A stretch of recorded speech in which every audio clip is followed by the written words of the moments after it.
We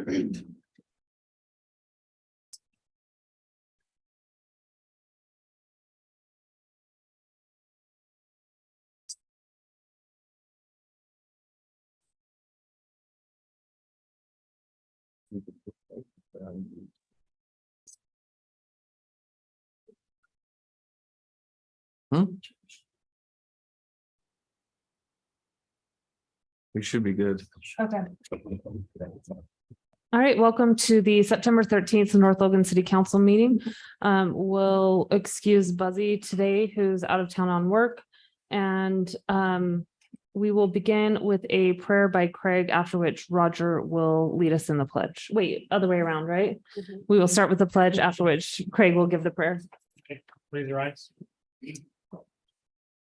I pledge allegiance to the flag of the United States of America and to the republic for which it stands, one nation under God, indivisible, with liberty and justice for all.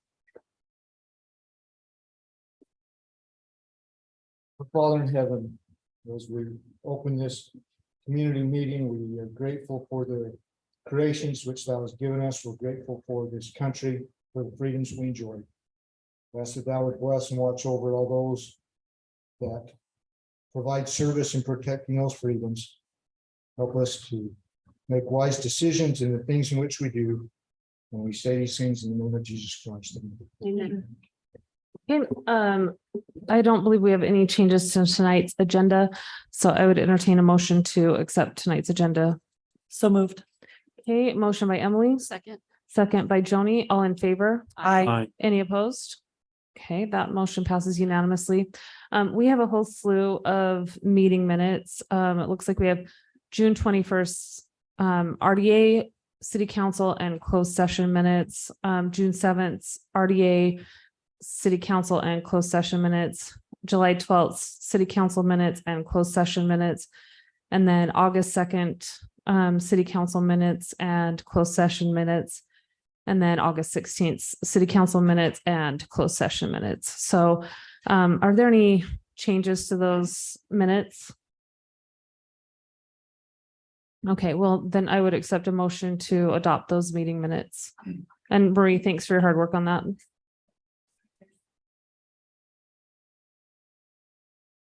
I'll make a motion that we approve the minutes as outlined. Okay, motion by Roger, Second. second by Emily, all in favor? Aye. Any opposed? Okay, that motion passes unanimously. That was an aye, right? Yeah. Okay. Motion, aye. Oh, yeah, you were the motioner. Yeah. Okay, Alan, can you take us through follow up on previous meeting minutes and review of action items? Yes, thank you, Mayor. Jumping through these items, we'll talk about the Civic Center at the end of the meeting, but primarily what we're working on right now is the finalizing of the designs and the bids for the new community center in association with the CIV bond. And then the city offices right now, they're putting the cap around the top in hopes to put the roof on top. Once they put the roof on, they can start on all the interior work of the building. So that's the process for the next few weeks. Jumping down through water, we'll talk about this at the end when we do a capital improvement update. But primarily they're finalizing the master plan. I would suspect that they'll be done with that in probably early November with the actual master plan updates to finalize those. Jumping down through sewer, they met this week. They're working with Logan on the sewer trunk line, getting that finalized, and also working with our bond to get that finalized for two of the sections of that sewer trunk line to those cities.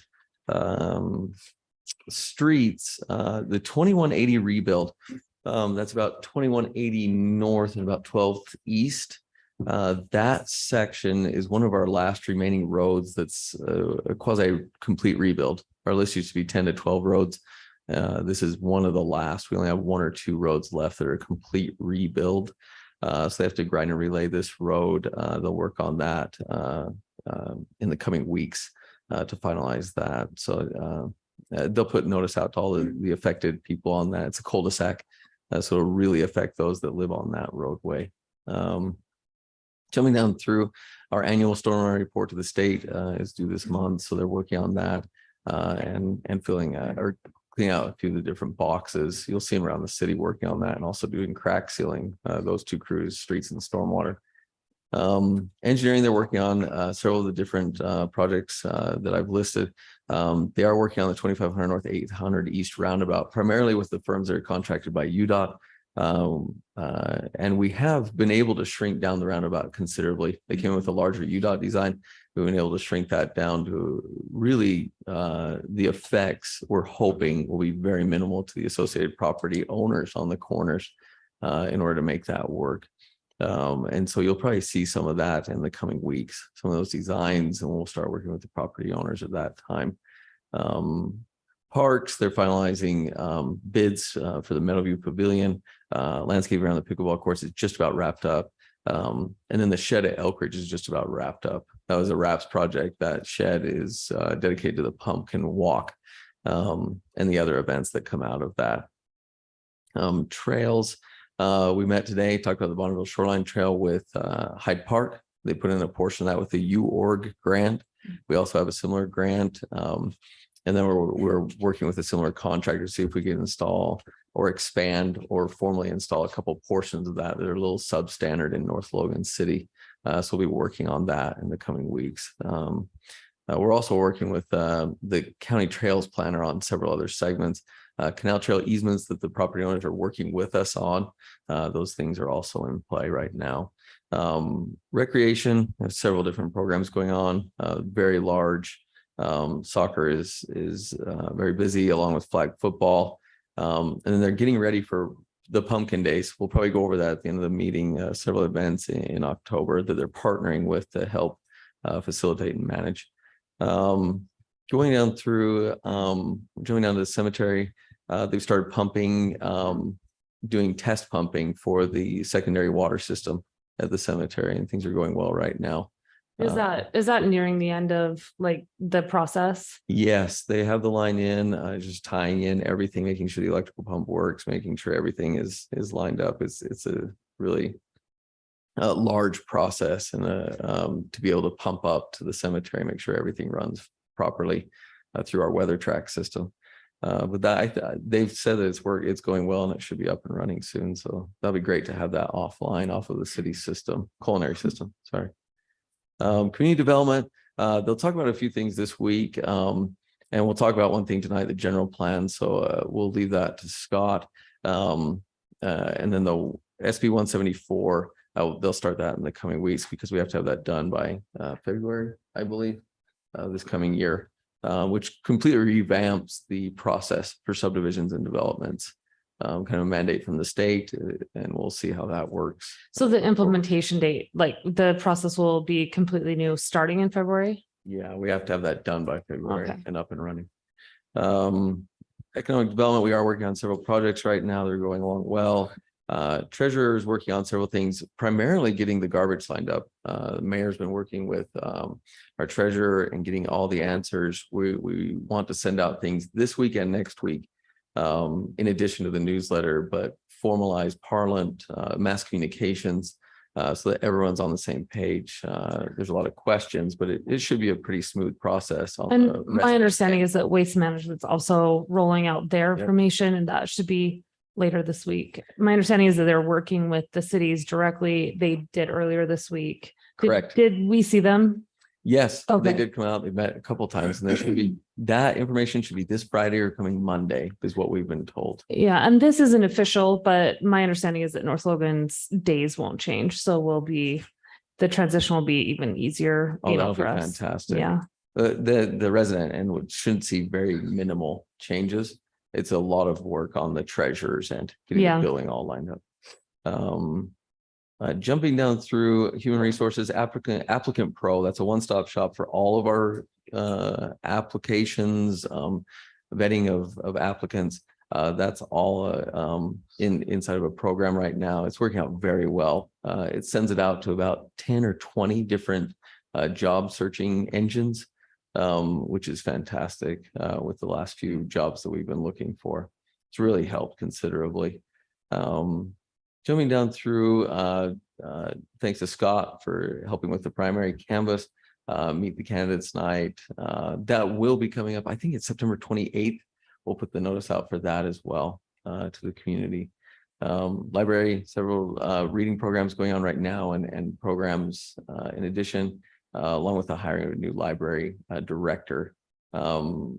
Looking down through here, police, they have 2 new officers, and then fire department. We're working on an engine replacement strategy with Logan to see that what we can do to update one of our fire engines. It should be a good process if we can make it work. And then the new Station 70 construction should be completed this winter, which would be great. That's the one on 2nd North. Sorry, I skipped over several items. We'll go over a few of these items in the meeting unless there's other questions. Any questions from council on those items? Okay, then thank you, Alan. We will move on to recognition of an exemplary staff member. Today's is Dathan Plop Robinson. I don't feel like I'm at a stage where I can call him Plop, but I will go based on what this says. He's gone above and beyond in the call of duty over the last few weeks. 2 weeks ago, we had a major water leak on Friday that he was willing to stay late for. He was instrumental in preparing the pipe and restoring water to residents. On the following Monday, he stayed late to assist with the cemetery task that took a lot of hand digging and lifting. Plop is a great member of the North Logan team and always works hard to make sure staff is safe and cared for. He always answers the calls for assistance. He has a great attitude and is a friend to all. I may also add, he always makes sure that there's diet Dr. Pepper or Dr. Pepper Zero in the coolers. So really just kind of invaluable to the city. But anyway, join me in giving him a hand of applause.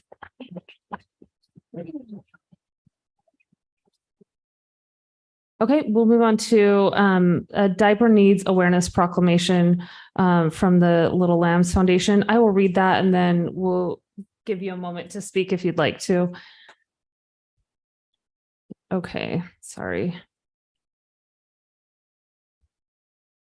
Okay, whereas diaper needs, the condition of not being able to afford a sufficient supply of clean diapers to keep babies and toddlers clean, dry, and healthy can adversely affect the health and well-being of children and their families. And whereas national surveys and research studies report that nearly 1 in 2 families struggle with diaper need, and 48% of families delay changing a diaper to extend the available supply. And whereas a daily or weekly supply of diapers is generally an eligibility requirement for babies and toddlers to participate in childcare programs and quality early education programs that enable children to thrive and parents to work. And whereas many parents struggling with diaper need report missing an average of 5 days of work each month due to an insufficient supply of diapers.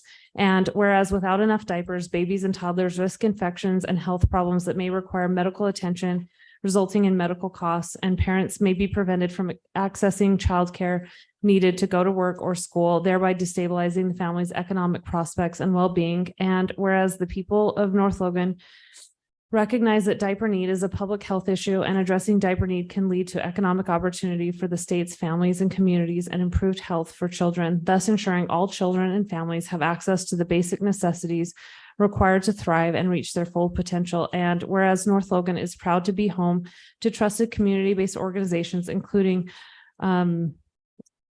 I guess, do we have diaper banks here? Maybe you can address that. Okay, that recognize the importance of diapers in ensuring health and providing economic stability for families and thus distributing diapers to families through various channels. And whereas through their important work of addressing diaper need, diaper banks play a critical role in supporting families, improving infant health and well-being, and advancing our local and state economic growth. Now, therefore, I, Mayor Peterson of North Logan, do hereby proclaim the week of September 18th through September 24th, 2023 as National Diaper Need Awareness Week in the city of North Logan. We really appreciate the Little Lambs involvement in this and bringing it to our attention, and we'll do everything that we can to make sure that the word gets out to our citizens, and we really just thank you for all the work that you're doing. So yeah, if you'd like to speak to this, we'd love to have you. Thank you, Mayor Peterson, council and community members. My name is Ted Chalfant. I'm the executive director of Little Lambs Foundation for Kids. Little Lambs does have a diaper bank here in the Valley. We currently serve over 500 families on a monthly basis. That's close to 850 babies and around 2,500 family members. We are located just west of Burton Lumber in Logan, and we are so grateful for North Logan North Logan has been one of our supporters since we started in 2014. And we're so honored to be here tonight. We followed the federal poverty guidelines alongside WIC and SNAP benefits. We serve families at 185% of the federal poverty line and below. We also have a teen parent program where we serve anywhere from 7 to 15 teen moms each year. And our program works to get them back into school. We have a program that if a mom comes to us and she has either had to quit school or is contemplating quitting school because she or the father, our goal is to get them back into school. We work alongside their counselors and we get them back into school, and we provide 100% of everything that baby needs, from baby food to formula to, sleeping arrangements, all the necessities. And we can only do that through, amazing communities. And we are so blessed to live here in Cache Valley, where, we look after our neighbor. I'm on the North Logan CERT. I live in Nibley, but I am, so blessed to live in a community where our neighbors are our family, and it does take a village to raise a child. And so thank you so much for having us out tonight and for agreeing to do the proclamation. So thank you very much. Yeah, and thank you for all the hard work that you do. That's such an important way to support women and families in our community. So thank you. Okay. We will then move on to our current action items, starting with a public hearing to solicit input regarding a concept plan for proposed mixed-use multi-tenant mixed-use development in the city center to develop 2 multi-tenant street front commercial retail buildings along 2200 North and 47 small commercial flex space units toward the rear of the parcel. Once the public hearing has occurred, the city council may consider approval of the aforementioned proposed concept plan with the conditions recommended by the planning commission. Scott, you want to give us background on this? Yep. So Alan's got it up here on the map. So this is that parcel in between IFA and the Bishop Storehouse on 2200 North.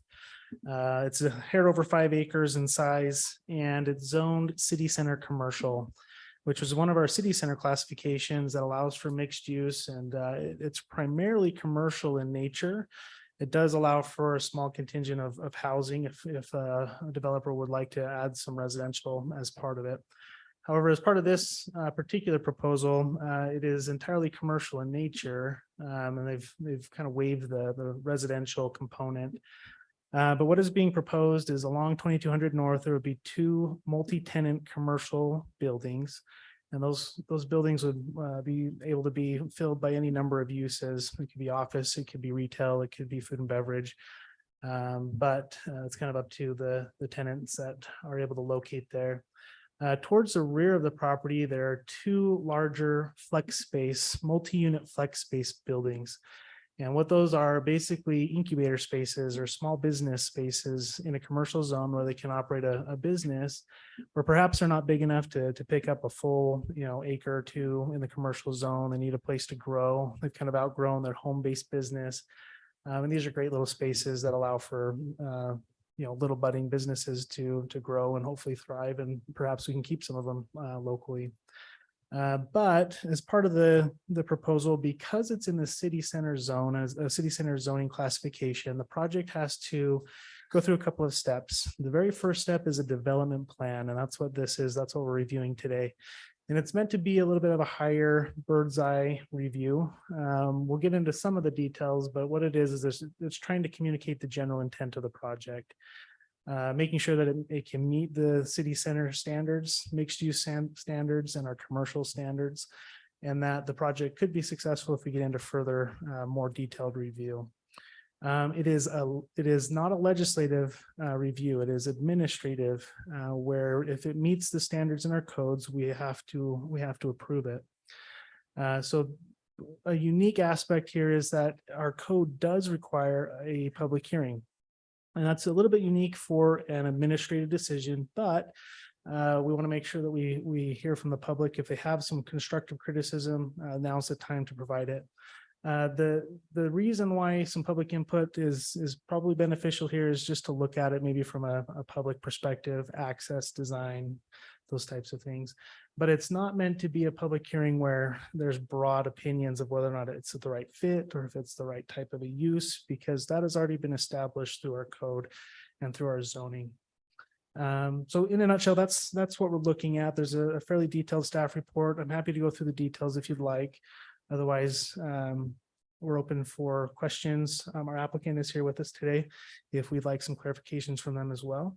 But let me know if you have any questions. Okay. Okay, well, unless there are some preliminary questions from the council, we'll just open up that public hearing and then have discussion afterward. I have one question. Can you let me know when that code was approved for this?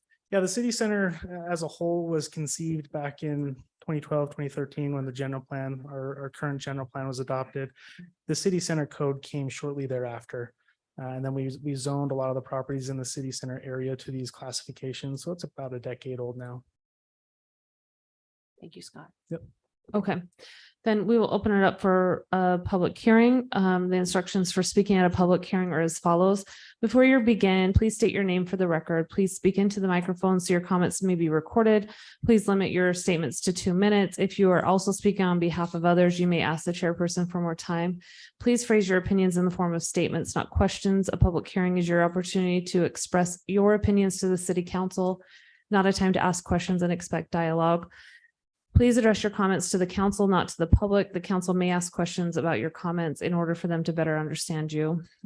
For future reference, note that if you have questions or need to discuss an issue, you may meet with the city council members or appropriate city staff member before the public hearing where dialogue can take place. You may provide a written statement as your input for a hearing. You may read your entire statement or summarize it. The 2-minute limit still applies. You may provide a copy of a written statement to the city recorder. He will make copies for the city council and the written statement will become a part of the public record. However, the written submitted statement will not be included in the minutes of the meeting. So with that, we'll open up the public hearing.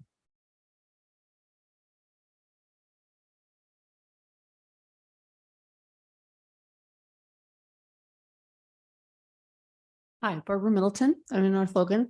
I just have a couple of questions. I looked at the sign down at the site, but I didn't see an elevation of what the buildings are going to look like. And that concerns me just a little bit. Is that it? Okay. So one of the buildings that I have not enjoyed seeing going up, and especially the parking issue, is the new medical building that's at 2200 North and 4th East. The parking is not adequate for either the staff or the public, and it's really causing a problem in the area, especially if you cycle through there. So one of the things I'm hoping is that we've really looked into adequate parking for a facility like this that's going to have people coming and going at different times of the day. The other thing is we have a concept plan, but that concept is within the context of a neighborhood, and that neighborhood is within a neighborhood that has buildings that have really looked at design standards that are subtle and they're nice to look at. Again, unlike the medical building at 22nd and 4th East, which is like a big white elephant that sits there. And so I'm hoping that the design standards are going to be similar to something like the Four Seasons, the Villages, Maple Springs. They've really looked at the neighborhood there. And even though Four Seasons is a three-level facility, it really blends in nicely and it looks good. So I just hope some of those things are going to be considered when you look at the harshness of what we put up at that other corner. Those are my concerns. Thank you. Okay, thank you, Barbara.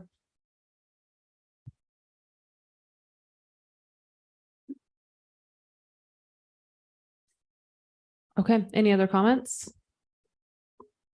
Seeing none, I will close the public hearing.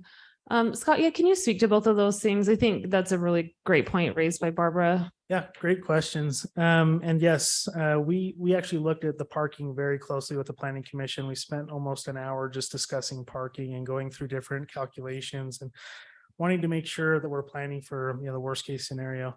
And what we did is we looked at the square footages, we looked at the uses and the potential uses that may occur over the years as tenants come and go. And we also used another example. The developer has a project similar to this down along the Wasatch Front. I believe it's in West Jordan. And we analyzed the parking at that facility compared to this facility. This one is actually parked quite a bit more than their existing case study.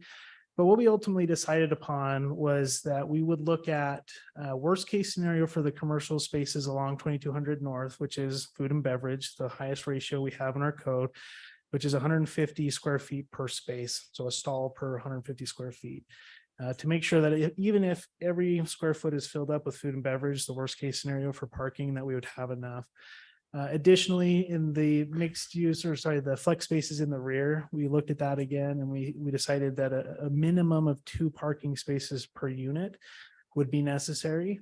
And so as part of that discussion with the planning commission, we had the applicant revise the plan slightly to either reduce the number of units or to find additional parking, and they went ahead and reduced the number of units to make that ratio work. So we looked at this carefully. We believe there's more than adequate parking, even if worst case scenario were to occur. But beyond that, this entire complex will be under an HOA, and they have some policies that will make sure baked into the CCNRs as far as how many parking spaces each unit is allowed to utilize. And if it becomes a problem, then they can enforce on the HOA level as well. Okay. So that's parking. Get so many questions on that. We know parking is very important, especially after Three Peaks Medical. much- Right. Maybe I wasn't quite understanding. Is there any street parking available along? 2200. Yes. Yeah, so the 2200 North cross section, because it's in the city center, the right of way cross section calls for parallel parking. And so the applicant will need to dedicate a little bit of space for that right of way, but there will be parallel available. You can see that 8-foot wide strip there. So there's a few extra spaces. We don't want to count on that as, our minimum parking, but it is available if, there's a unique circumstance. I was happy to see how a drive-through was allowed in there as well. I thought that was really awesome. Yeah, no, that's a good point. So in the city center, all of the city center zones, it's anticipated to be more pedestrian friendly. So one of the design requirements is that each of these units have an access point from the sidewalk. And so when we looked at that drive-through, I was a little bit concerned that pedestrian accessibility would be impeded by the drive-through. But if you look closely, there's actually a little crosswalk, kind of like you see in some of the drive-throughs in town, that would allow for folks to get across the drive-through. Yeah. Hey, Scott, one question on that as well, or another issue I think Barbara brought up regarding design guidelines. They're very strict in the city center code. And one thing I think the applicant's aware of, and I think they probably changed by now, is it's not part of the actual consideration tonight, but regardless, the flex spaces. Originally, they had a block that was not allowed in the city center. Just wondering if they've changed it over to a brick. It is a requirement. We've talked with them and they are aware. And so as a condition of approval, the planning commission, and additionally in the staff report tonight, they will need to make that adjustment before they go for building permits. So just so everybody understands, we're very high level in the review here. The development plan is kind of making sure the project can fit within the standards, but the next step, if they move forward, is to subdivide the property. They'll subdivide it into individual lots for ownership purposes. But then before they pull a building permit, they have to come to us for each lot and each building before our design review committee, which will be looking at the actual design of each lot specifically. But with the renderings, what we wanted to make sure we understood was, are there enough understanding for general composition? So we have to have varying facades where it's not just a flat line on that building. There's some push and pull on the facades to add some architectural variation. They're not allowed to have a single roof line that isn't broken up. And they're required to have high quality materials. And so they understand that this rendering it will meet the city center. However, each building has to come back before our design review committee before a building permit is issued. So there are very strict standards for our city center buildings, and it's a cut above most architecture and most materials you'll see in town. So good questions, but there will be a lot. There was one question that Barbara brought up And I just want to make sure we're addressing it. She asked about the elevation of the building. Would you mind speaking to that? Because I don't want to mess. Yeah, so like- these are the architectural concept elevations. And what it basically means is that we don't want to see just a bland flat front. We don't want to see that there isn't any articulation of the roof line. We don't want to see that there's not good materials being used. We have a requirement that the bottom level be at least 50% glazing, which is the glass. So they're meeting those minimum. However, this is just a concept for now. When they come through for individual building permit, this is kind of the general design language, but they'll have to look at those on a one by one basis. Does that answer the Okay. question? Yeah, if the applicant, just make sure you stand up so that we can hear you. Thank you. My name is Stephen Moore. I appreciate you allowing me to make a comment, but even though you've closed the public comment. I'm concerned about streetscape. One of the things that I love about North Logan is its original name, which is Greenville. And all of the trees that we have, and I don't know what the city center plan really is driving at in terms of the number of trees and pedestrian spaces. I really like what Logan City has done on Center Street. That's a very nice pedestrian space, and I'm visualizing those storefronts being right adjacent to Four Seasons, and would anticipate or hope that there would be businesses that would invite people to walk over and enjoy indoor outdoor space and to maybe, have something to drink or eat or something. But I would hope that we would be doing more landscaping that we Okay. would put that make it a beautiful place. And my understanding is that there's a 10% green space that's required and they're at 19. Correct, almost 20%. So what we're looking at is, do they have enough area that can be landscaped to meet that ratio, 10% minimum? So we had them provide us just a basic landscaping plan. This is by no means fully detailed. But what it did allow us to understand is how many square feet of the property is going to be landscaped, and making sure that the street trees along the frontage met the minimum number of trees for the width of the property. So they're required to have one tree, a minimum of 35 feet separation. And as proposed, they're at 30 feet separation for those street trees. Again, when we come back for design review, each of the lots that are created will go through a very specific review of their landscaping plan. But we wanted to make sure that there was enough square footage here to meet that minimum for the landscaping and open space, which it exceeds based on the proposal. You're correct. And Alan, if you want to go to the GIS real quick. Yeah, I was gonna say, one of the other things that will be good with this project is there's already sidewalk up along the IFA and in front of the Bishop Storehouse. Yep. Because of development, we get this patchwork of sidewalk, curb and gutter. This is gonna tie that all in together as this project develops, which will be nice. So we'll get sidewalks on both sides all the way through. Correct. Yeah, curb gutter sidewalk. We'll have a nice planter strip with those street trees. Zoom out just one click, Alan. So this particular property is on the periphery of the city center.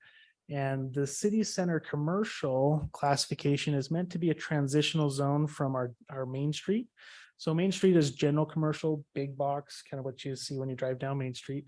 So half block in, 1 block in, you start to transition away from just vehicle oriented big box commercial, and it starts to come down to more of a neighborhood scale of commercial.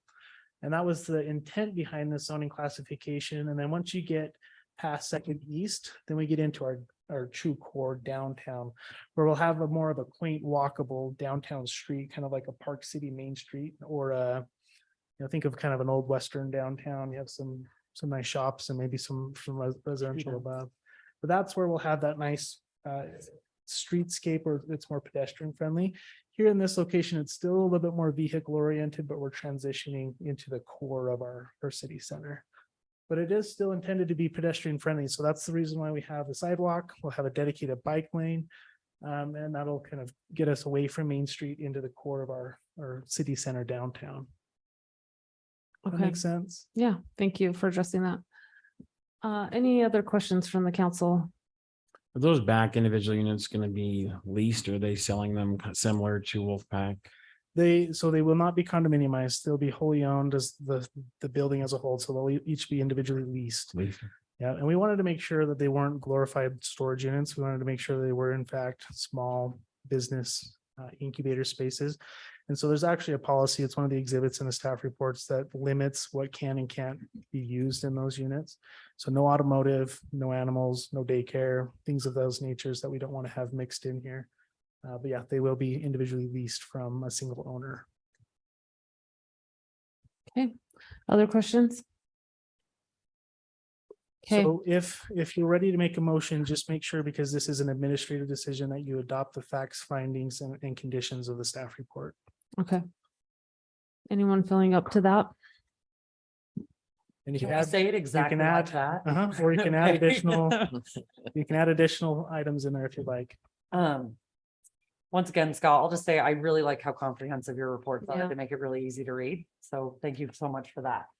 I motion that we approve the concept plan for the proposed mixed-use development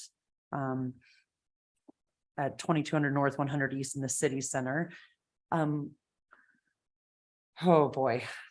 Say it one more time. And I want to adopt the facts, findings, and Conditions, conditions that are listed in the staff report. perfect. Nice, Emily, good job. All right, motion by Emily, Second. second by Craig, all in favor? I Any opposed? Okay, that motion passes unanimously. Thanks, Thanks, guys. Scott. Okay, we'll move on to consider an ordinance adopting provisions for the collection of solid waste within North Logan city limits. Alan, unless you're dying to take this, I can kind of explain where we are. This is your wheelhouse. I'm gonna put my garbage czar hat on right now. So what this for is trash. Sorry. trash czar, that does sound a little bit better.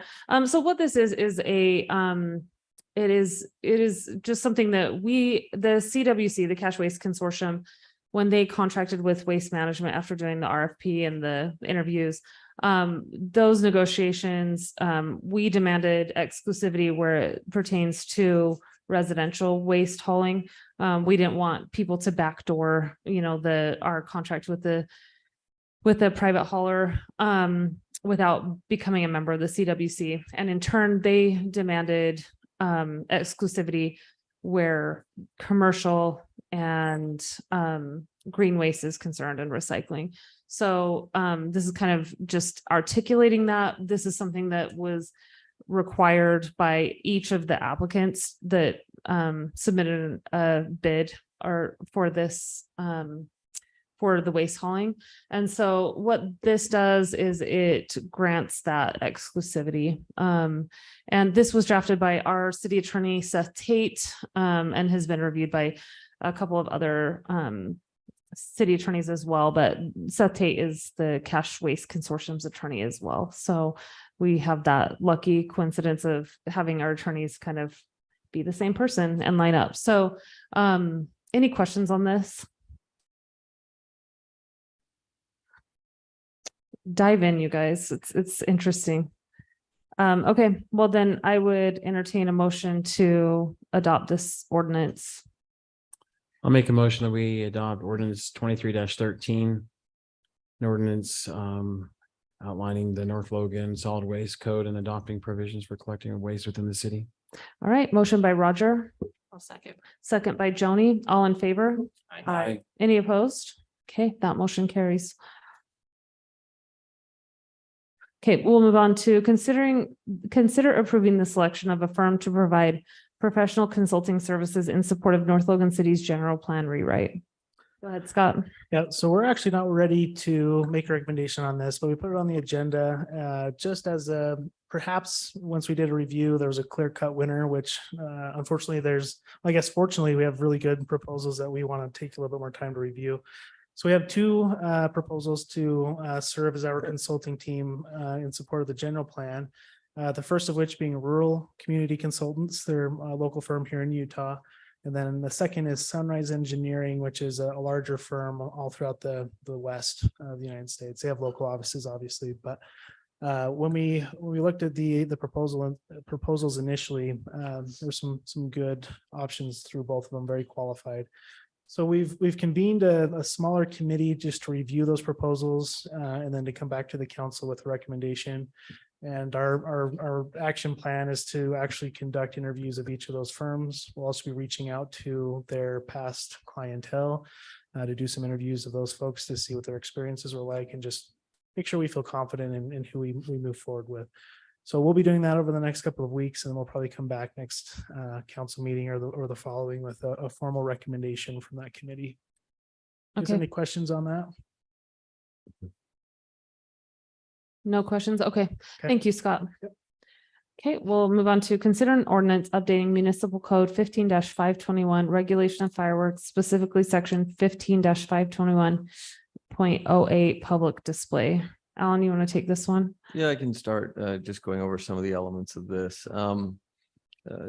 North Logan has had more than its fair share of public firework displays this summer. And with each of those displays, there are valid concerns from residents. We have an outpouring of positive response from each firework display from private companies. They're usually a private company party is what happens. They do have some at the high school as well. And then North Logan City has their 24th of July festivities. But then we do have some valid concerns that come through regarding the number, time, how it's coordinated.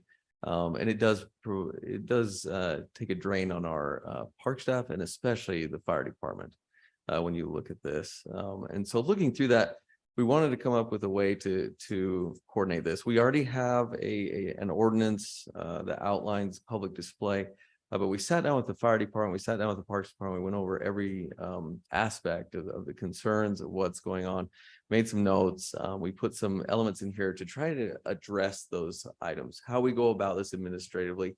What are some things that we can do to coordinate this? Maybe limit a little bit of the displays. I mean, North Logan has a little bit more open standards than the surrounding communities. That's why a lot of companies come. In addition to our amazing parks, they will use Elk Ridge Park and the Cache Recreation Complex surrounding the high school, which is North Logan City operated, to come and provide those events. A lot of companies utilize those throughout the valley. Regardless, there are several things in here that we wanted to emphasize. One, the responsibility to have a safe show if they do come in, which is what this outlines, how they can go about it safely, how they can work with the fire department and abide by fire code, and how they can clean up after themselves once it comes through. I mean, there's piles of shrapnel, whatever comes off of a firework, all over the fields after they come and light those. And so it encourages them or requires them to clean up after that. And then it goes through just a process of how they go about these, how we ensure that these things are taking place. Then it also limits. The proposal is to limit them to one per month for the months of June to the end of October is really essentially the months that we're seeing this. And so it would scale back probably about in half of what we saw this year within North Logan City. And it would go through the formal process of them coming and applying, going through that. The one thing I forgot about, and I didn't realize until we'd already gone through this, is this would, it also includes some fees. Anytime we have a fee, it has to go through the master fee schedule. What's ironic is a lot of our old code includes the fees in the actual code, which we were trying to get away from. You don't want to include the fee in your actual code because then you find it 20 years later and wonder why that fee is there. So we're referencing the master fee schedule in that. To change the master fee schedule, though, it requires a public hearing and notice in order to go through that process. So tonight, this is more a review, seeking feedback from the council, the mayor regarding these items, in hopes that we have a public hearing at the next city council regarding the master fee schedule portion. Now, you could adopt the changes if you really like them, but I wouldn't recommend it because you don't have the associated fees approved that are tied to this. And so it's more of a review tonight. That was my fault for not getting the master fee schedule lined up for approval. So I'm curious, so this contemplates, it says that that they shall set forth the date and the hour no later than 10 p.m. for the start of the display. I understand we're kind of working with daylight hours when it gets dark, but my concern is that 10 p.m. is pretty late. Mhm. So I'm just wondering, yeah, I'm just wondering about that, if that is reasonable. And that's a very good point. That was brought up in the meeting by everyone involved, including the fire department. I think I was pushing for 9 PM, but the problem with that is around June 21st or July 4th or July 24th, it doesn't get dark until 10 PM. And so that's the concern there, but 10 PM is pretty late, like you said. I think that's the complaints that we get is Right. hosting a show or having a public display by a private company in June, July, August, and having it go to 10 PM. The past few shows that have occurred in the past month have all been at 9 and 9:30. Right. It's just that June 21st, kind of the June solstice timeline when it doesn't get dark till 10:15 or 10. Can and you up to adjust those that with fireworks. with the change of time so that if it's later in the, We could do Yeah, that. I'm just wondering if we can be a little more specific that where possible, we say, it's 9 PM after the solstice. The other question I had is, and obviously anyone else is welcome to comment, but are we saying it's one time a month? So it's just kind of whoever gets there first for that month? It's kind of the first come, first serve. It's kind of like employee parties or anything else that they host at the park. It's really whoever comes and files, and there's different dates that they can reserve that. They have to go through the special event permit process. For residents, it's 6 months in advance at the earliest. Is that outside of city fireworks? So that it wouldn't, so there would be obviously Pioneer Day fireworks, but there could also be a private party in July. Yes, that was the question, is whether or not that would be permissible. I'm just trying to figure out this year, how many did we have? How many fireworks shows did we have in June, July, and August? Between the city and the high school. we So did maybe 5 just in August. 5 in August. Okay. August was that was the one that probably brought up this concern. Was the numerous shows in August. Do you have a sense, is there a difference in feedback from the high school fireworks shows versus Elkridge? I didn't receive any complaints from the ones at the high school. One at Elkridge, I didn't. So that's where I'm just I- wondering if we I separate. think that this those. covers the high school. I High would say the school high separate. school. It does cover, Oh, well, it does? Or- it covers the area around the high school and the high school. The high school is in North Logan city limits. So they would still need to come and get a They'd permit. still need to from- come and apply So for these that's things. where it kind of gets messy because I think there's maybe a different perspective around the high school. I think, you have football games, you expect a certain level of noise. And I think Elkridge is just kind of a different situation. Yes. Not exactly. Okay, So so they're- we're getting they're about the complaints same. with both. Yep. Okay, We have positive regarding both and negative regarding both okay. is a fair way to put that. so I was at Utah State's football game this last weekend. I think I sent you guys the videos. Spectacular light show from drones, which would be not a concern as far as the fire department unless one of them dropped down. But that might be an option to kind of help push the people that want to throw the party Yeah, I to think that's a good consider. alternative for these corporation Yeah. projects. So I reached out to the company that provided that at USU. It was incredible. Just to see kind of what costs would be to provide that as maybe an alternative to some of these fireworks shows, to bring that up, maybe with companies. It would be fantastic. Those are incredible shows with Yeah. the drones. Yeah, I think that, The other suggestion I have is those that have done shoots at Elkridge this year, we probably should notify them. So that, just so they know it's on a first come, first serve next year. Yes, we were going to send it out to each company that's reserved this in the past, reserved the parks in the past, both the Cache Ferry Complex and Elkridge Park, and also the high school. High school is mainly though, they're smaller shows, usually centered around homecoming football games. The only unique aspect at the high school is when they have a concert that is moved from Cherry Peak Yeah. down to the high school. I guess I'm wondering, so are there any shows that are private at Green Canyon? We have had shows in the past. Yes. Okay, so there The- are applicants. The ones with the concert. Yeah, when Concerts get canceled up there, they're private. okay. So I guess I'm just wondering what happens if because that's a pretty extraordinary circumstance, right? Mhm. And there's going to be noise regardless at a concert. Like if we have the concert move, I'm just wondering if that really addresses the issue to say, look, you can have your however many decibel music, but we're gonna draw the line at a fireworks show. And like to me, those aren't the same, you know, like as like a private fireworks show in Elk Ridge versus maybe an extraordinary event. I guess I'm just trying to anticipate. I don't want it to be so restrictive that we can't be nimble enough to accommodate, I think, good things that are not regular. Like, I think it's crazy when we have fireworks shows every single weekend, you know. I think maybe, like, I understand why people get fed up with that. But I'm a little bit nervous about saying that between those two locations, because that's what we're saying, right? Yeah. If Greenville has a fireworks show, Elk Ridge is out for the month. Could you do two, one, so they're both separate? I think at that point, you're basically, that's every year that we have. It's usually common to just have 1 to 2 per month.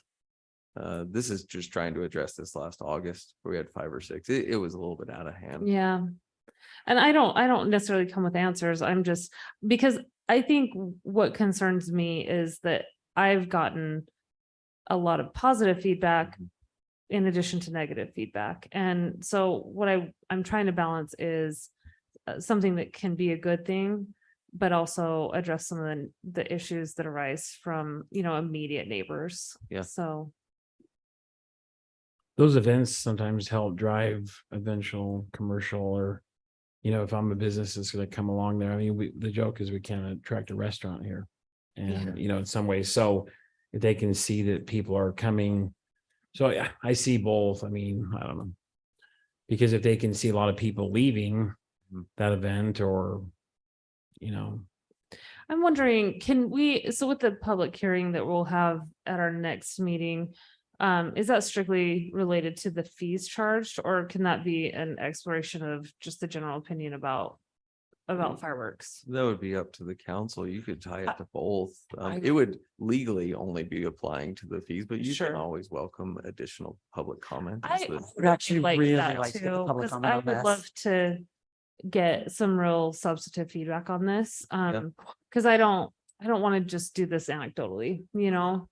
And I also don't want to just kind of pull a number out of the sky and say it's 2, you know, and Yeah. then later realize that we're causing a lot of problems for, you know, for businesses. But then I also don't want to, you know, ignore the frustration of some of our other citizens. So, Yeah. so maybe that's what we do, is just have like a robust public hearing at our next meeting. Craig, did you have something? Yep, that, I was just gonna make one other suggestion they want to add in here is our general policy has always been, they need to apply 10 days in advance for that.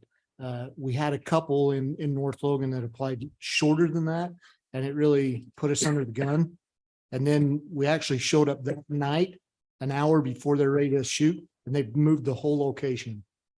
And so now we've got sidewalk, we have hazards in the fault zone that we didn't have a chance to mitigate and analyze and take care of. And so if they're within that 10-day, you just need to say, sorry, it's too late for you to apply for fireworks for that event. That's a good point. You know, just enforcing maybe some of the rules that we already have. Yeah, that's great. That's a policy that we have at the Logan Fire. We should probably just address it in this as well. The- Chief Hannig, did you have any comments on this at all? Yeah, I think Craig covered most of it. It takes manpower hours to be prepared for them to review the plan and determine the fallout zone and determine what steps they need to take, whether it be closing sidewalks or streets or whatever they need to do for that. So I think if we have some lead time for it, that's great. It also takes manpower for standby to be there to cover for some of those. And so that fee certainly is appropriate.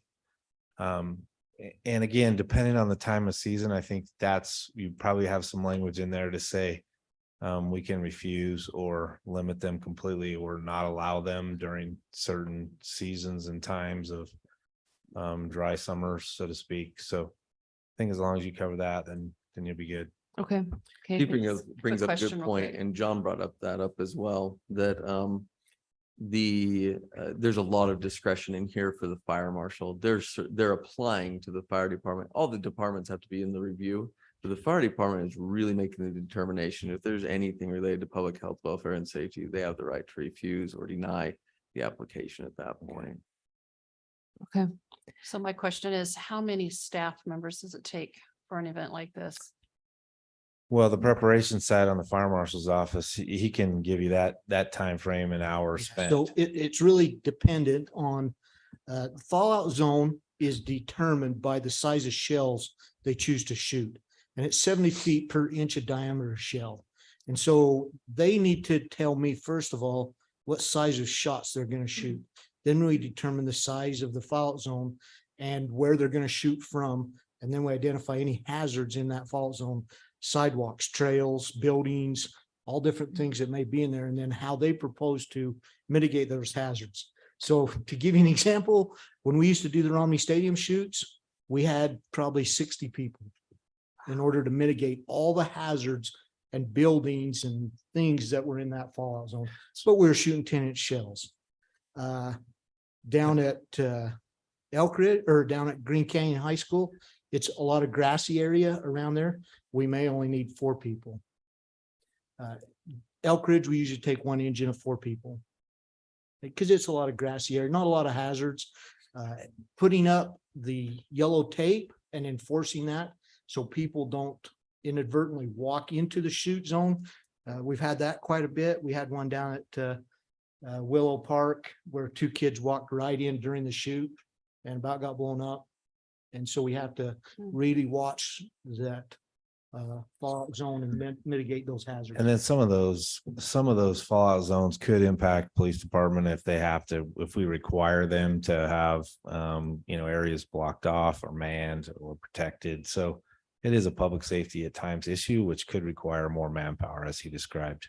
And then just so you're aware, as far as cleanup and after shoot, they are required per their license through the state fire marshal's office to give an after action report to the state fire marshal after every show, and where they have to report any shells that were duds that didn't fire and some of those few things like that contained in their after action report.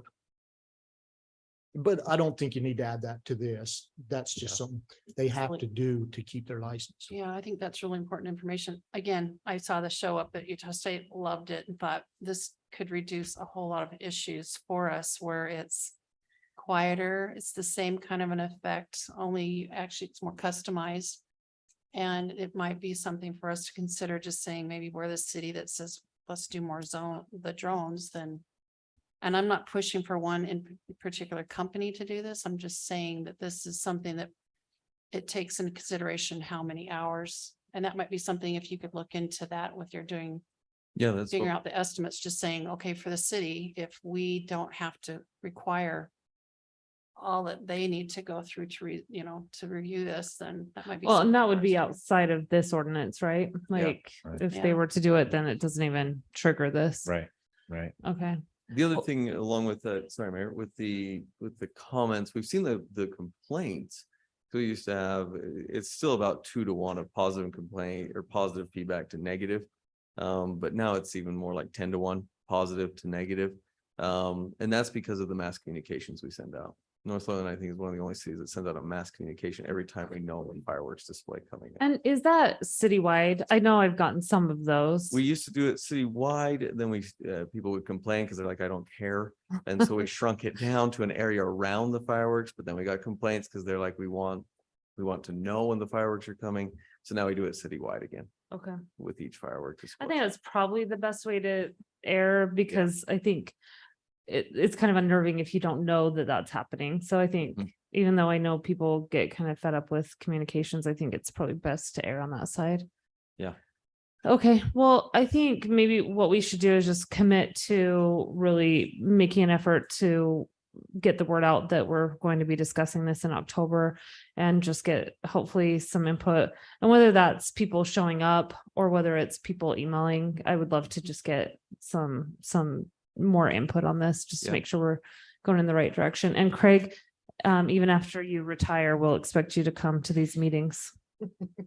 So, Yeah, you have not I'll yet make sure, served your duty I'll to the make sure he public quite comes. yet. okay. All right, okay. Thank you with that one. We'll table that then, and then we don't need to do that formally, right? To table it. Okay, we'll then move on to consider authorizing the signing of a franchise agreement, providing fiber throughout the North Logan City. my understanding is that we're not ready for this, or are we discussing it? No, again, I would not recommend approving this. It's gone through some review of the staff. It's been with us for several months. We've been working with several other communities. So we don't have to reinvent the wheel. Google Fiber is coming into Logan. They've been working with Logan for about a year.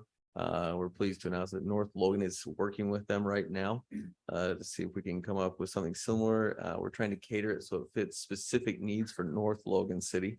There's slight differences in looking through the design and other things, but it's really well done, what Logan has put together. And just piggybacking off of that.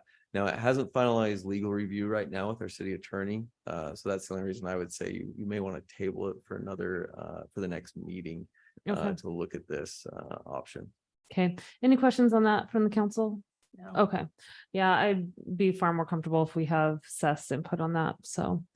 Okay, we'll move on to our work session items then, beginning with discussions regarding lessons learned at the annual Utah League of Cities and Towns. I forgot what I even emailed you, so I'm not necessarily staying on script. We can start with Emily, though. She was the first to respond, so we'll have her. I was listening, that's why. Okay. I would prefer not to be called out like that. Okay, hit it, Emily.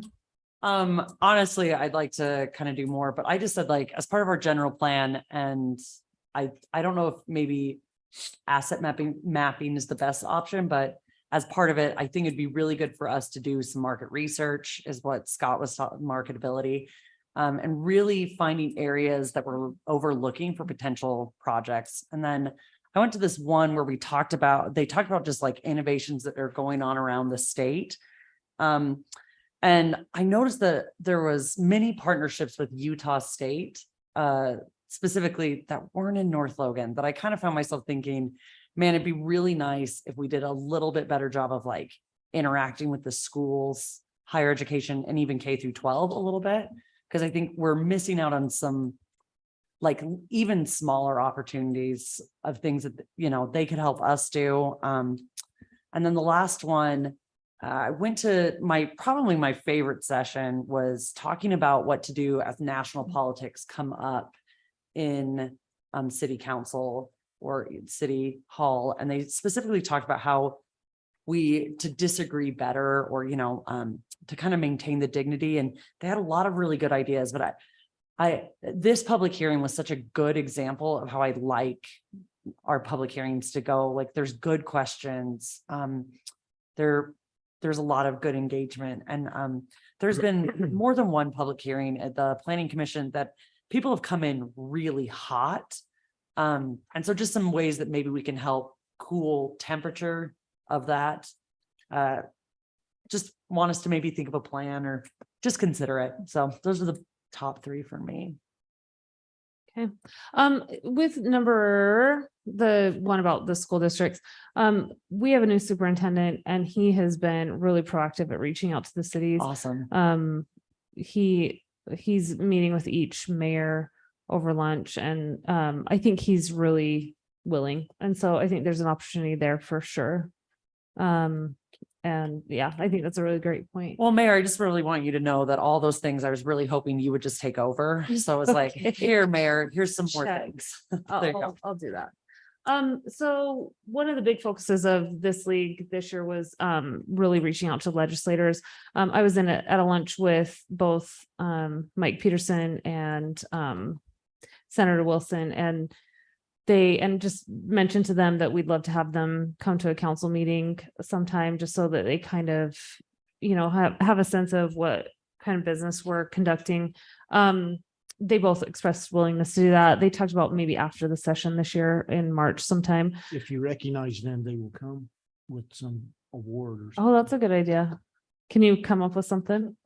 Most bills passed ever in a legislature. A tiara would be really great. Alan, work on that. But also, I think that's one thing that I'm really excited about. The league really, I think one of their primary functions is driving legislation that relates to city interests. And so I'll be on the board this year for that. I think it's a 2-year term, and I think that's really important. Last year, we saw how how important it is that cities have their interests represented in that. So I think that's one of the biggest ones is, and then both of our representatives also express, a desire to be in the know. So I'm happy to act as a liaison. You guys are welcome, obviously, to contact them directly, but I'm going to resolve to do a better job of just making sure that they know, where we stand on things. I attended that same session with Emily about fostering civility.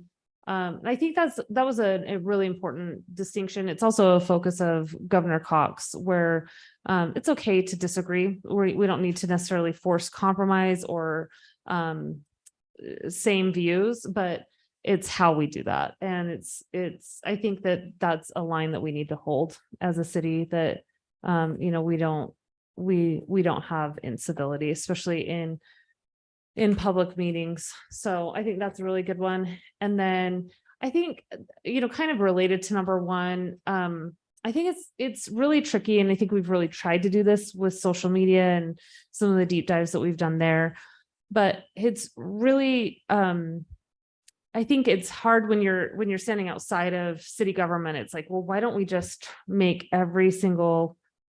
don't we just lock up every single field in our city and bar any growth? And I think it's important to just keep trying to communicate the specific circumstances that we're in, that we have to abide by what the state hands down to us. And, and we also have to consider property rights. So, we can't say, hey, farmer, you're farming for the next century, because we don't want to see that lot that you own developed. So I think it's just important to maybe continue that as a priority and to do as much educational, posts as possible on that. Joni, do you want to go next? Did you submit? I'm the one that did not submit because I just did not, but I thought I sent enough stuff in the text messages that everybody would know what I was excited about. So along with what the mayor and Emily said on the civility, I was really impressed with Governor Cox and that message, and think that's something that even if you have disagreements, it's the way that you conduct yourself that makes such a big difference. I'm also one that loves driving and going into communities that feel like you're on vacation. So I really enjoyed some of the slides that they showed with the walkable, more on the tourism side, to bring the tourism in and then they can go home, but we bring in those dollars, especially where we have the canyons and Utah State here. So I would love to see that thoughtfully and the design concept, if we can put that into the general plan to include the housing, which was shown. I've sent those to Scott, but for those of you that are sitting here tonight, they basically look like homes, but you might have 3 or 4 dwellings in them. They're very thoughtfully planned, and it makes it less where you need to use your car and you're actually walking more. So kind of like how they do it in Europe. And so I'd love to see maybe a place where we can implement some kind of a design like that here and make it something where people say, oh my gosh, have you ever been to North Logan? What an amazing, well thought out plan. So that's what I liked. I took away from that, like thinking I'd love to be a part of that. And then branding.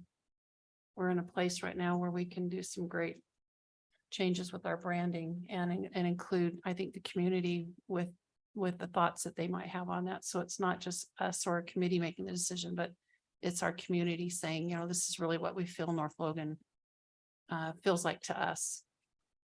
So those are the things I felt like were really great to be a part of that this year. Okay.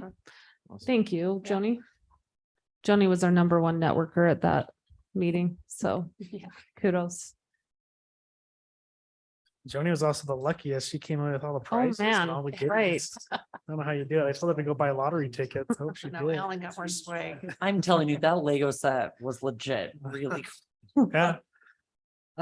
There's a couple of things that I kind of came away with. Going back to the civility and civic discourse. There was a discussion there about, free speech and focusing so that, free speech is absolutely unlimited and that's not entirely the case. When we get into a specific forum such as this, there's places where we hold ourselves with specific decorum and we don't just shout out from, the audience and, we want to make sure we don't stifle free speech, but we also want to make sure that we conduct ourselves in a public setting with civility and decorum. So it was interesting to see that it's not absolute. There are areas where free speech is somewhat limited in that regard. Something that I kind of came away with, and I don't think I actually mentioned it here, but we kind of talked a lot. There's a lot of sessions and topics talking on this missing middle housing and how it might be a solution to the national housing shortage. I look at them as McMansions that look like mansions. We have a couple of those units in them. I don't disagree. I think those are good looking buildings. But I am very curious to see how they perform long term. And one of the things I've been trying to get to the bottom over the past couple of years is how do you get some of these smaller units, but keep them wholly owned, have some pride and ownership to where they're not all just rental units. And I've asked developers, every developer that basically comes to the door, looking for ideas. I say, how could you maybe bring some more wholly owned product onto the market that is more affordable? And one of the stumbling stones I think all the developers come up against when we talk about that is from a financing and an insurance perspective, it's difficult to condominiumize some of these multi-unit buildings. So everybody just builds apartments because they're multi-unit, but they're leased, they're owned by one entity. And I think what ultimately the issue is there's some state language that allows for class action lawsuits to come back to a developer several years later if they were to sell them off as individual units, and those owners could come back to a developer after several years and say, hey, there's an issue with the HVAC system or we have a leaky roof or whatever. And those lenders don't want to lend to that product type and the insurers don't want to insure those developers. And so I've been kind of tracing this back, trying to figure it out for a while now, but I actually got a chance to talk to, his name was Steve Waldrop. He was Representative Waldrop at the time, and he put together the original moderate income housing legislation that is well talked about. We'll just leave it at that. But what I was able to pick his brain about was why is this an issue? Is this an issue that the legislature can take care of, or is it something that is just on the private side the private industry has to figure out?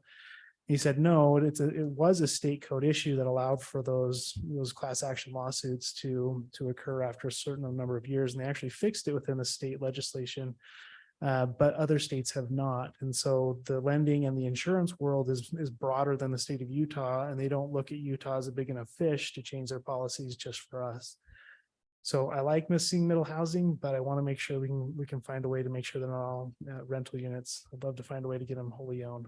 So it was a lesson I took away. I think it's an important element to this housing discussion, especially if we're going to look into that as a potential solution to some housing. Another one was establishing a city or town center. We have a city center that it looks like everything around the periphery is developing, but nothing in the core. And some of the low hanging fruit has been picked up and developed. And the question is why isn't the core developing? And I think that there's two things. The hospital owns the majority of the city center with no intentions of developing or selling, it would appear.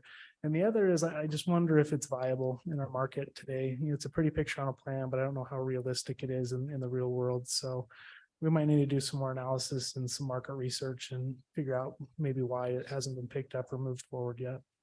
So Assuming that will be part of the general plan, right? we need to look at it again. I don't think the general plan is going to get into the weeds on it, but it'll kind of refresh the vision of what Okay. we'd like to see there. And then it may make some recommendations as to next steps that we take as a community to try to either push it along or shape it further into what we want to see there.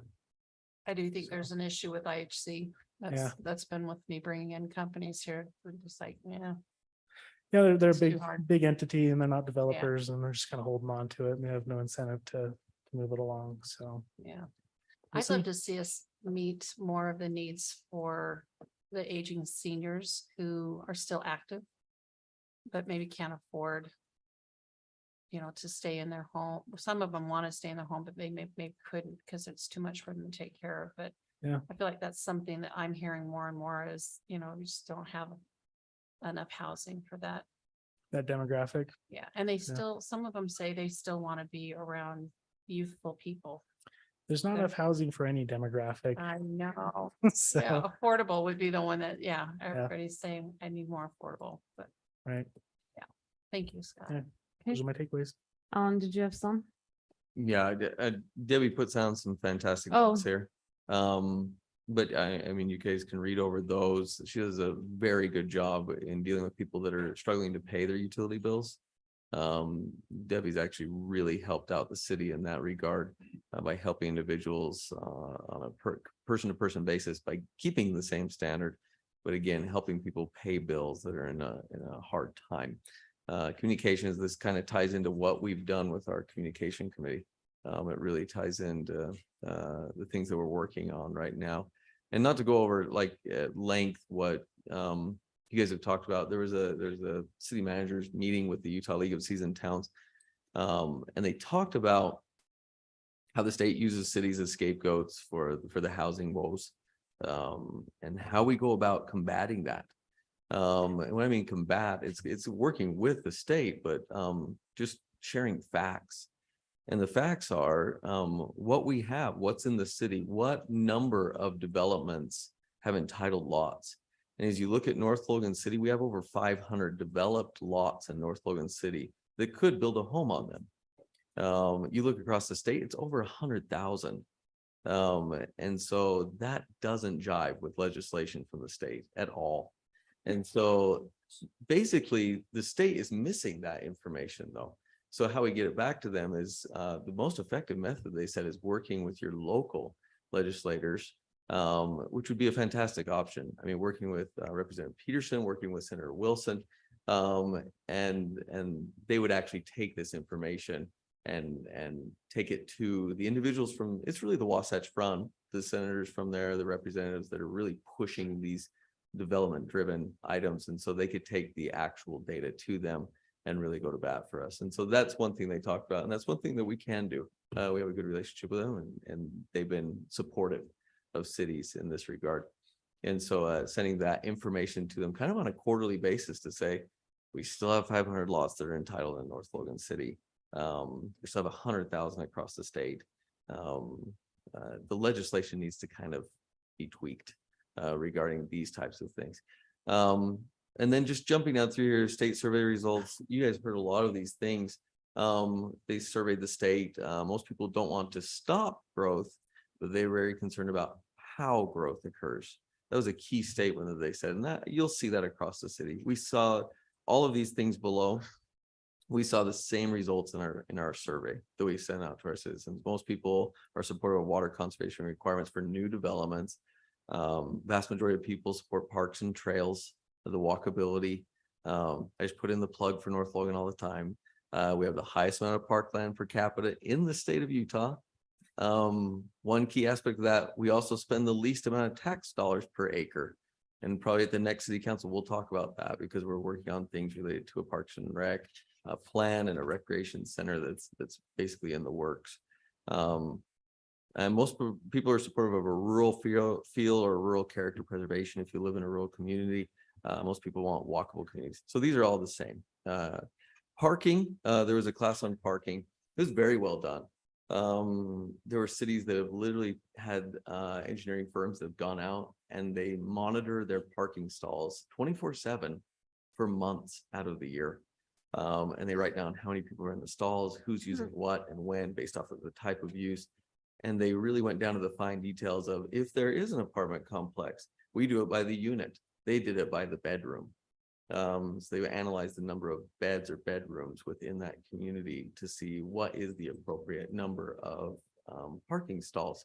With our issues with the Three Peaks facilities, parking is a big issue there.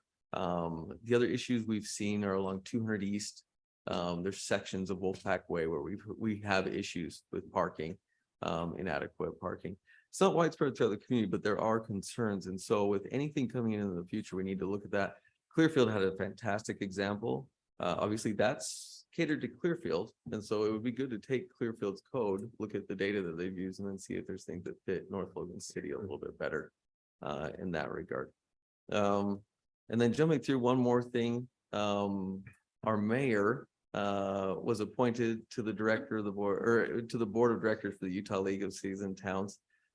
She was nominated by several individuals. She's been recognized from the director of the Utah League of Cities and Towns and other mayors who are nominating her for what she's done. So hats off to our mayor. Maybe we can give her a round of applause. I never get to do that. I haven't done anything yet, so let's put a pause on that. Sorry, those are the overview. There's several other things that each of us learned there, but this is a good overview of the things, the key aspects. Here we can take some of these things and actually tie them into our strategic directives as well. That'd be really You know, great. Sorry to interrupt, but I went to the priority budgeting. And let me Yeah. tell you, that was fantastic for how we need to present our budget, especially to the public. And they talked about how they gave a very clear way to tie it specifically to our strategic goals. And I Yeah. found it really fascinating how they did it. It was really cool. It's really good. I can go over that with you at some time. It's really catered towards a large city though. Oh, that was clear from the get-go. I was like, okay, we're gonna take bits of this. But fantastic process that they go through for developing a budget. It's really well done. I actually thought, I mean, and I don't know how much we can do this, but I definitely think if we can put out information, especially as we are going through the budgets, it's showing people like, we're giving these people more, not because we like them better, but it's because you guys have all stated that you really want a safe community. So we're putting our money where our mouth is, or water, which is just like, everybody needs water, things like that. I like that idea of like really tying the budget with like what people wanted, especially in start raising stuff. And bringing up parks, this is a little off topic, but I just would like council and mayor to know that there was an event at Elk Ridge Park. And I walked in and you could tell there's just been a lot of use at the park that day. And within a couple of minutes, the toilets and the garbage were picked up quickly before another large event happened there. So I would like to say whoever can tell our parks department, they're amazing. So thank you. Yeah, great parks. Okay, thank you for most of that, Alan Moose. No, I appreciate it, and I think it was a good event to go to. So, okay, let's move on to updates about our water capital improvement projects. Alan, is that you? I'll take it this go around because Jordan's not here. You didn't even mention either, by the way, the water tour, which was super fun. Oh, yeah, I Was completely forgot fantastic. about, Yeah. it's been a bit.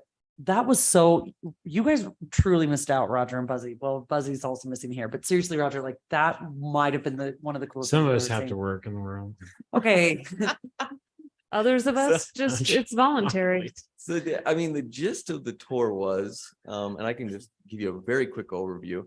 We went up Green Canyon. We made a quick stop at the quarry. Ralph Smith, the founder of North Logan. The reason he founded North Logan is because he was the foreman for the quarry. The quarry is about a quarter of the way up Green Canyon. It was used for rock.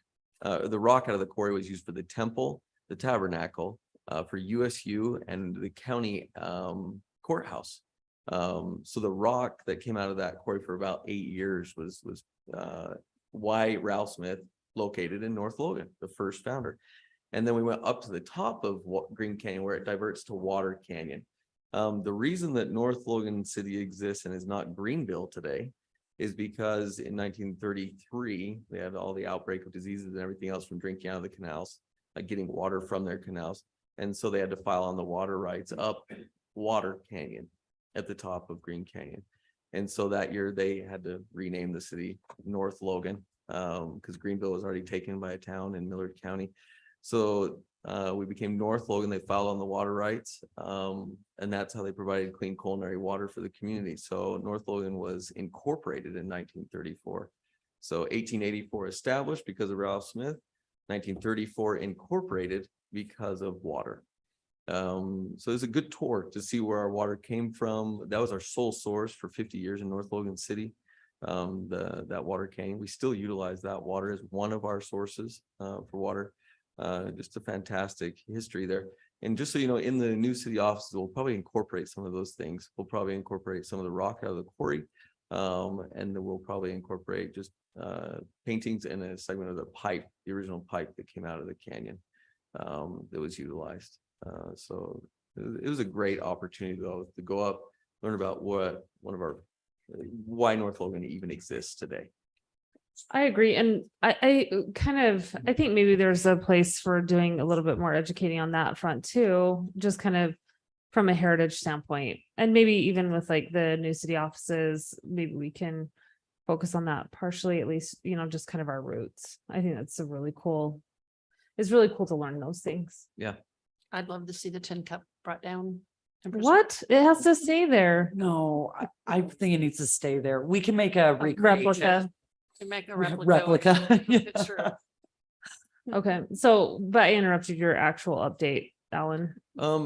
Just going through everything that we're working on, there is an application to the DNR that we're working on for water funding. Water master plan analysis is nearing completion. We've already done 2 or 3 iterations of water model verified by four different firms at this point, our water model, and now we're tying that into our water master plan. We want to make sure before we spend taxpayer money, donations, grants, anything we can get before we move ahead with these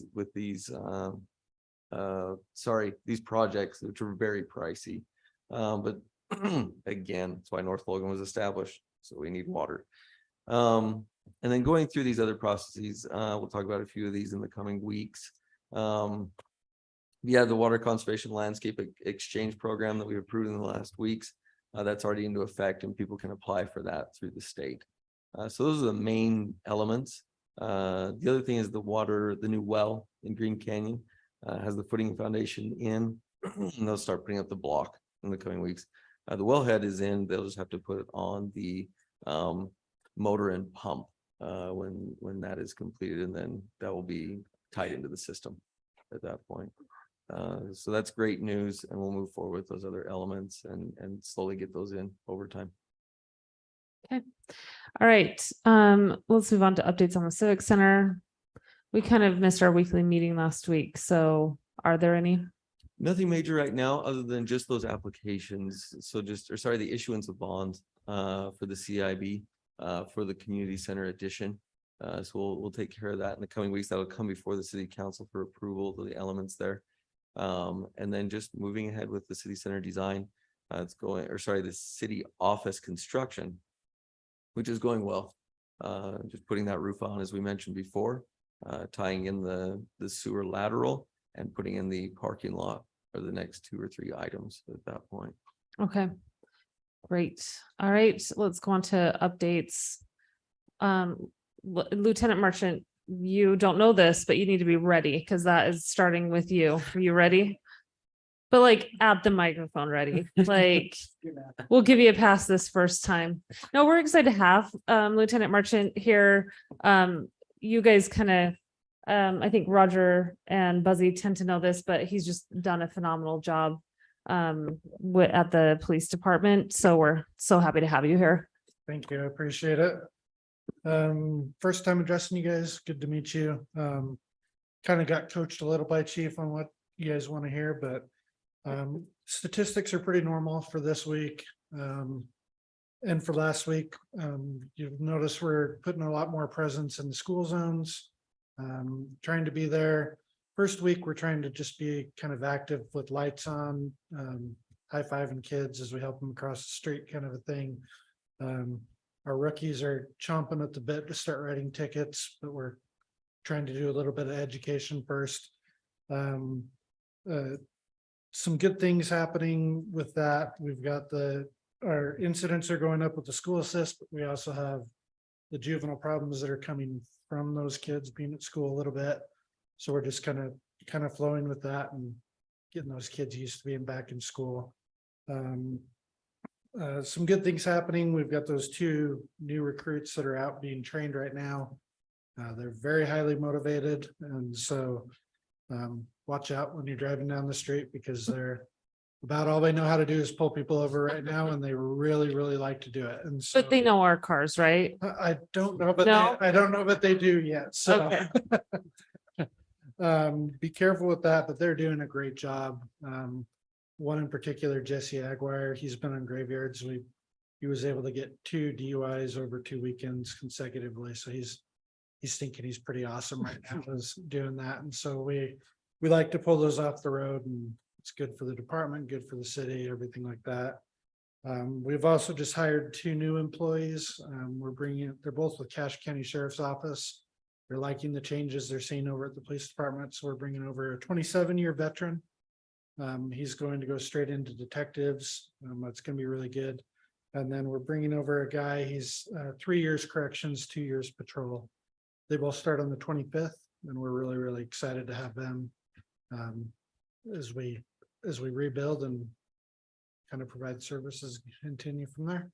Yeah, and I don't think that necessarily reflects the feat that the chief and lieutenant has pulled off here. You know, we're down to what, 4 4. officers, and we're at 11 currently. And you know, I expressed doubt, admittedly, at the kind of the beginning of this process, where are you going to get officers? Everyone is looking for good officers right now. I think Cache County is at like a 20 officer deficit. I can't remember the exact Yeah. number, but anyway, they've just done a phenomenal job of getting not just bodies in those positions, but just really high quality people. So kudos to you And guys. we appreciate that. We're really trying to build a core first, get that foundation really solid with some experience. And then the game plan is put experienced people with these new guys so that we can start generating that culture and tradition back and get the police department functioning the way it really should have been functioning for a long time. Yeah. Okay. Any questions for? I just really Lieutenant? want to say thank you for the presents. I walked my kids to school. They really enjoyed getting a pencil and a high five. And I The just, school teachers don't like the pencils. Apparently they chew up their sharpeners really fast, but we have. well, they gone through change color when you put them in your Yeah, hands. we So have- my kids think they're really cool. Just tell them not to sharpen them. No, we've had a lot of good interactions with those kids in the crosswalk, high fives and stuff like that. And so we definitely want to continue that. One of me and Chief's goals is more presence in the schools, and we're looking for those officers that want to be there visiting those schools and get them familiar to seeing our department in the schools as opposed to the sheriff's department especially. Okay. All right. Thanks, Lieutenant. Yep, thank you. Chief, Trying to get brownie. you did really well. To piggyback on what he said about schools and our interaction and the comments that you guys made about at the league about relationships with schools. In Logan, we've had and traditionally had a really good relationship with public education with our school system. We are in the process right now of revamping that. We never did institute it in since we've taken over North Logan with the schools because of COVID the last couple of years. But we're trying to have that be more focused towards specific age groups and the types of things that we want to share with them.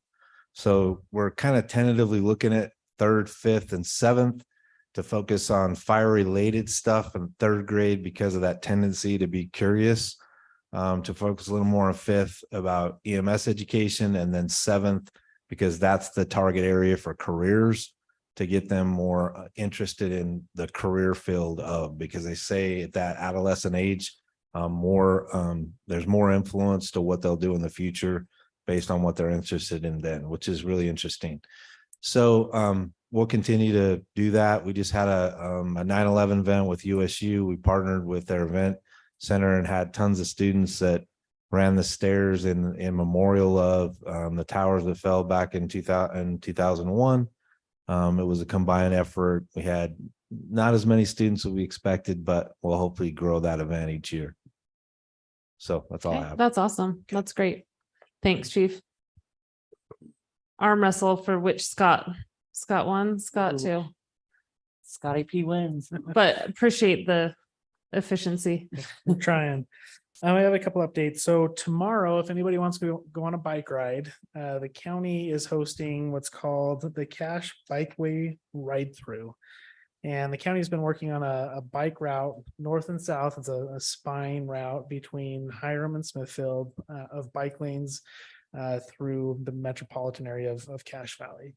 So if anybody wants to go, you're welcome to ride the whole route from Hiram all the way up to Smithfield if you'd like, or if you want to join us just for the North Logan portion, it will be from 3 until 4 p.m. tomorrow. I think you guys had an email on that, so feel free.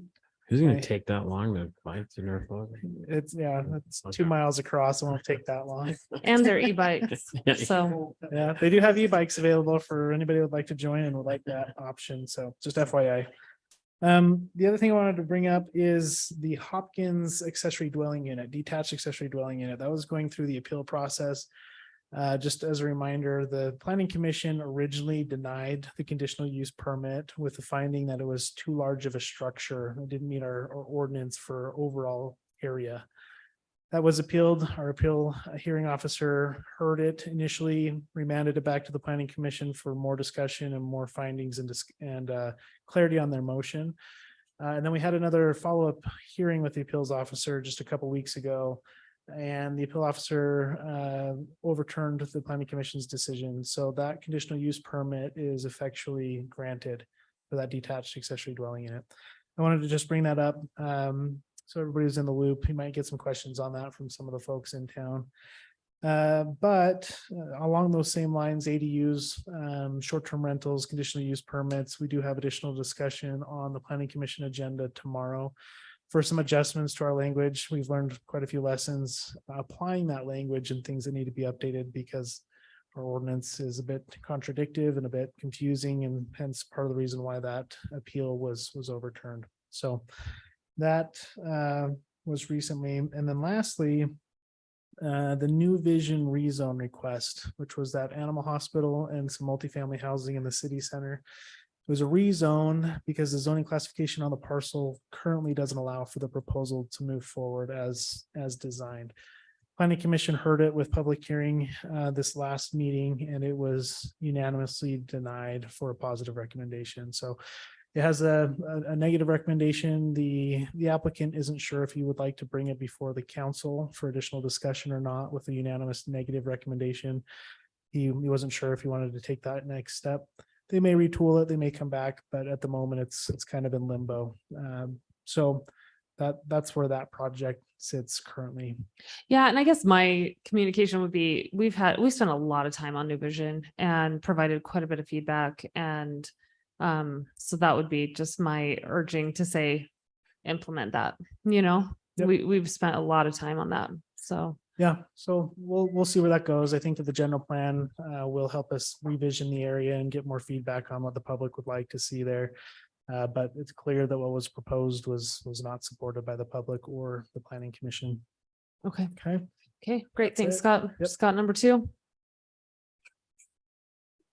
Just to let you know that Cache County's done a good job in processing the election ballots. I'll be working with them tomorrow morning so they can finalize those counts by Friday afternoon. And we do need to set up a time for the official canvass. And we were looking to see who was available Monday at around noon at the city office too. We need a minimum of 3. From the council.